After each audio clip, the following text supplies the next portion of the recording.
guys, my name is Crystal and welcome to my YouTube channel. Welcome old subscribers, welcome new. If you like my videos, please press that like button, please do subscribe. Thank you all for your support. Alexa, what's the time please? It's 6:42 p.m. It's 6:42 p.m. and I'm back at my flat in Corries Road, Rochester, which is a town in England, the United Kingdom. My mum ordered a taxi for me this morning. It arrived at 20 past 11 outside Biggs Apartments. I, Crystal, got into the taxi and the driver did not speak one word to me. He didn't say hello, he didn't acknowledge I existed. So I said to the driver, "Is this taxi going to Durrell Gardens?" And he said yes. I had to speak to the driver to ask him that. I sat in the back of the taxi. He was repeatedly chewing gum. He had an earring in his ear and he was just not paying any attention to me at all, which I'm used to anyway, so it didn't bother me. I just sat in the taxi quiet, and that's what I did, sat in the taxi very quiet. We got to Durrell Gardens and I said to my mum, I said the taxi driver wasn't very chatty, and by that I mean he didn't even say hello, good morning, where are you going? That's all. My mum went out to the taxi driver to pay the taxi driver, and he spoke to my mum and he was laughing with my mum and chatting nicely away with my mother, which didn't annoy me because he was more her age than he was mine, to be quite frank. Went into my mum's, sat down, and my mum was sat quiet, the table was bare and she looked a bit upset. My mum wears mascara, I don't. My mum is older than me, she's nearly 80, I'm 54. We sat down, we had a chat, and in the taxi the radio was on talking about a neighbour dying on the ground floor. A neighbour dying on the ground floor, that's what the taxi driver this morning was playing on his radio as I got out the taxi going into my mum's. Which was, you know, I get used to it. That's life. I think my mum, in a way I wish I had gone home early, but I didn't know how the day was going to pan out. You don't, do you? If other people know what's going to happen, I didn't. So I was oblivious to what was planned for me. So my mum said to me, she gave me a bit of paper, ordered a taxi, the takeaway from Super Pizza, and I'm trying to eat healthily, so I got corn on the cob, I got coleslaw and a chicken burger. So I ate the chicken burger around my mum's and the corn on the cob, and I've saved the banoffee pie for tomorrow or later on this evening. I had taken my Costa coffee that I got in the co-op this morning up to my mum's and drank that round there because I don't drink my mum's tea and coffee. The takeaway driver chatted away to my mum Jennifer, and my mum slammed the door shut, and I wasn't angry because my mum is entitled to talk to her takeaway driver, she's entitled to talk to the dustman, the postman. So doesn't bother me. I'm quite happy, my own person. And she told the takeaway driver twice that she was carrying on as usual. And that's what she used to say when my dad kicked off with her, and he told her to stop belly aching and to shut up. And my mum said to me, "Don't tell me to stop belly aching." I said, "Mum, you're confusing me with Dad, because I've never told you to stop belly aching, and I haven't." So Mum said Sue had been into hers this morning. I saw Barry in the back of the garden poking his nose around, and I didn't say anything. I just went back in. So my mum was having a good old rant about Dad, because she likes to let off steam about how my father Derek used to treat her. So let my mum get all the words out and get all the hurt out of her, because maybe she thinks I'm a therapist. And you know, sometimes you get shouted at, because when someone's upset they get all their emotions out. So I sat with my mum, we chatted, I put the television on, the Dad's Fire Stick, the Amazon Fire Stick, and I watched some documentaries on mental health hospitals and how this bloke had gone in with undercover cameras and picked up staff abusing mental health patients, and I wanted to cry. It was upsetting. They were laughing at mentally ill people, locking them in like solitary confinement and then laughing at them through the window. And mentally ill people still have feelings. They can still hear and they can still see. And the staff were provoking them and laughing at them and almost torturing them, and I found it hard to watch, because it was making me angry and it was making me feel like crying, because one of them was a really young woman and they were being cruel, very, very cruel, laughing at a mentally ill patient through the window, laughing their heads off and provoking mentally ill patients and being sexual with them as well. Sexual. Women being sexual with male patients. Male mentally ill patients. It was sick and it was hard to watch. And at one point I turned it off, but I wanted to see the ending. Undercover cameras picking up cruelty. Cruel, nasty behaviour from adult men and women looking after mental health ill patients. So I watched that. Charlotte didn't ring my mum. Charlotte is upset because she's lost her granddad Eddie. So obviously Charlotte's upset and grieving over her granddad. But she took my mum out yesterday. Her and Stuart took my mother Jennifer out in the silver car. And I went out yesterday to Chatham on the train, didn't I? Right. Ate the takeaway, sat down with my mum. My mum had put some washing in the machine at approximately 1 o'clock in the afternoon. And I wanted to go home. Obviously I was worried about my dog, little Max. He hadn't had his other walk. And the washing machine, 4 hours later, was still going round and round and round and round in the washing machine. My mum sat down and ate a pucker pie with tomatoes, and she started cracking jokes. Some of them were quite rude. I just wanted to get home to my dog. So basically, around 5:30, the washing finished, and Sue was due round to see my mum, to see how she was, and I wanted to go home. So I got all my bags ready, and my mum said, she started taking my bags out, and I took them off my mum because they were quite heavy, and I put them on my mum's path, and the dog started barking, because a blonde woman with her big daughter with glasses, and really she was a big girl with glasses and black hair and a ponytail, with her blonde mother, was going into one of the flats at near my mum's address with two big brown dogs.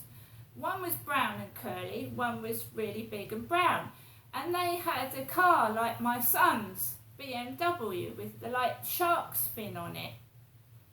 My son used to have a car with a shark's fin, and I don't see my son anymore, and he doesn't drive to me, and I can't drive because I wouldn't be using taxis and public transport, would I, if I had a car? So as I was putting my bags outside on the path, their dogs started barking, right? They started barking quite loudly, and my mum had ordered a taxi. She said it's coming right away, and I wanted to get home anyway. And a red and white taxi arrives with a big, heavy-set guy with a foreign accent, and he's big, and he's foreign. And he opens the boot up for me, and I've got really heavy bags. I've got a red backpack, and my mum's given me 2 lots of cat and dog food, and it's hurting my back. I put it into the back of the car, get in the back of the taxi. I never sit in the front of a taxi driver's car since a man touched me once when I was with my dad. Well, he'd driven off and I had to go home in a taxi, and the taxi driver touched me. I never sit in the front seat of a taxi driver's car, never. And it feels like this guy can't drive because the car smells of incense, really strong car air freshener, but it smells like incense. And he shuts the windows and I can't breathe. It smells like incense, really strong Indian incense. And my mum had been speaking about Ben, her Asian male worker from years ago, her Asian mental health worker. So me, Crystal, gets in the back of the taxi. It stinks of Indian incense. I can hardly breathe, but I don't ask for the windows to be open because it's coming down with rain outside. It's raining. We get held up in the traffic because there's temporary traffic lights, and I'm like, I can't breathe here. And the driver is foreign, and I don't think he can drive the car properly. He's white, large, but foreign accent. And it feels like he's not able to drive the car properly, and I'm quite concerned. But we stop at traffic lights and the traffic slows us down so he can't speed. We get to one point and a car nearly crashes into the side of the car. Nearly, almost. Nearly does, and then a car nearly does it again, coming up the road towards Old Gas Road. 2 cars nearly could have almost gone into the side of his car, the passenger seat. There's really beaming bright lights in his face from other cars, really white fluorescent headlights in his face.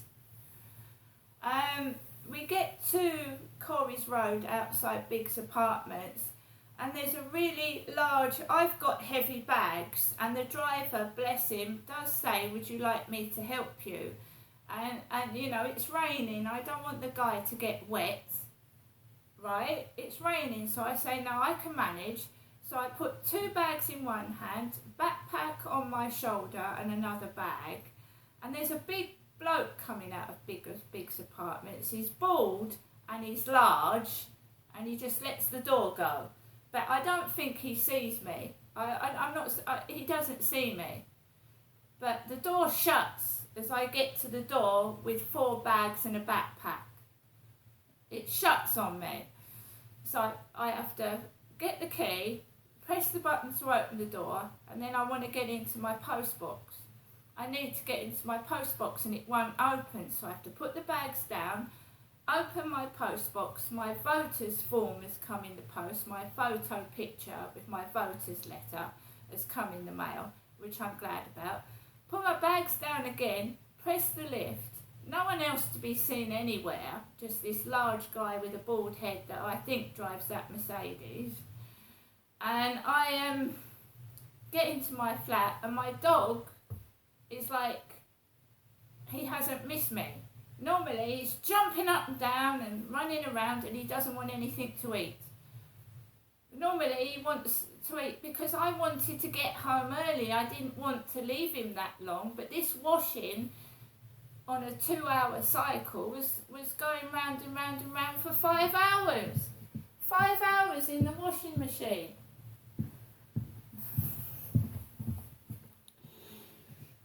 So, I've come back from my mum's at Durrell Gardens. I've got a Malteser's egg. Maltesers. My mum gave me a Malteser's egg. She's also given me some Scottish salmon. Scottish salmon. And I shall enjoy that because I like salmon. I love salmon. So I've got some Scottish salmon fillets my mum's given me. Scottish salmon fillets. My mum is nearly 80. She should be resting. I said, Mum, sit down. You know, sit down and rest. Right? I've got a voter authority certificate with my photograph because I'm Crystal Marshall and I have hair. That's me, voter authority certificate. So no one can go into a polling station pretending to be me because I've got my ID. I've got photo ID now. Photo ID.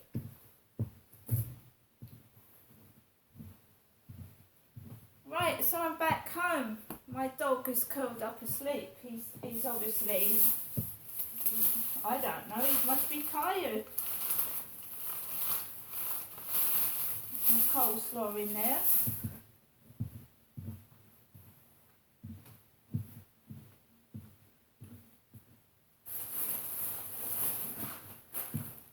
This is what I had to carry up the stairs, and I got a door shut on me. A door shut on me. This in one arm, this in one arm, this on another arm.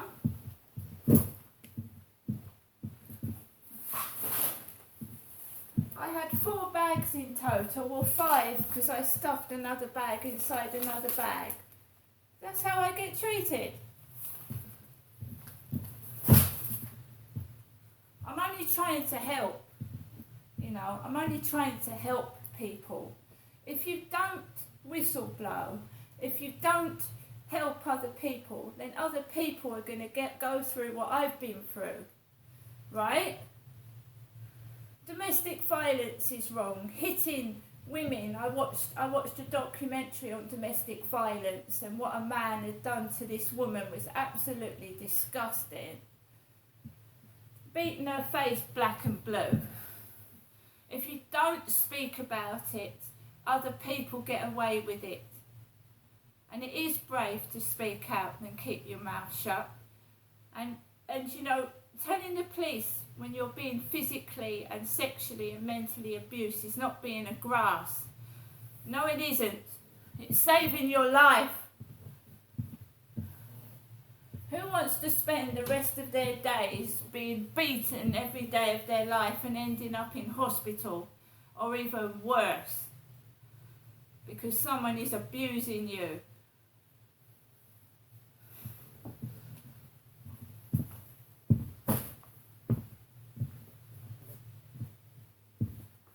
Right? I'm Crystal. My hair is browny ginger at the moment. It's not black. I'm not bald either. And I'm a woman, I'm a female. Right? People want to take the mickey out of me in shops. Right?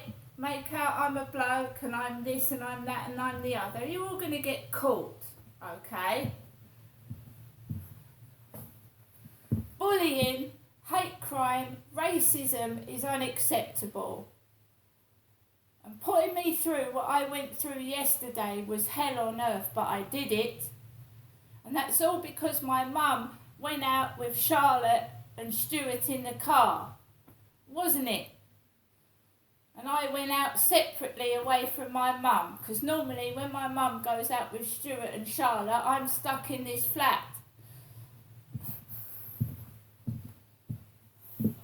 And what socks have I got on today? Pink ones. Pink.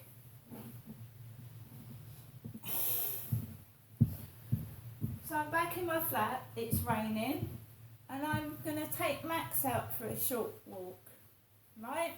But he's not acting like his normal self.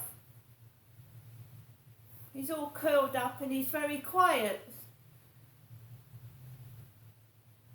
When normally he's jumping about and he can't wait to because I always buy my dog a treat. But he's just curled up, sleepy. And maybe he's just tired. I meant to come home at 4 o'clock and I'm 2 hours later. I'm going to get on with the rest of my evening. I'm not a dog, I'm a human being. See you later.